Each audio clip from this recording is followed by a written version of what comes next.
আসসালামু আলাইকুম রহমতুল্লাহ। এখন দেখবো আমাদের রেহান ভাই কি করতেছে, মানে কি রেসিপি তৈরি করতেছে আমাদের জন্য।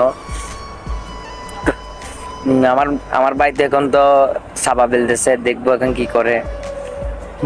ভাইটার খাবার বলে অনেক অনেক স্বাদ, অনেক সুন্দর। ভাইটার তৈরি করে জিনিসটা বলে অনেক স্বাদ, অনেক সুন্দর, দেখলে মন ভরে যায়।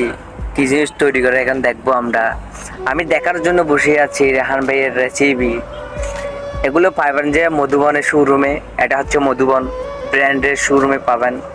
কোয়ালিটির মাল পাবা, কোয়ালিটির মাল বানাই, নতুন নতুন আইটেম বানাই। এটা হচ্ছে রেহান ভাই। আমরা ভাই ওর খাবার খাওয়ার জন্য বসে থাকি শোরুমে। ভালো কোয়ালিটির মাল, কি বলবো রে, মানে তৈরি করতে নিজের মতো করে। মানে ও আগে নিজে খেয়ে দেখে খাই, তারপর সবাইকে দে। এরকম দেখি এই যে বেলা শেষ হয় নাই মনে হয়।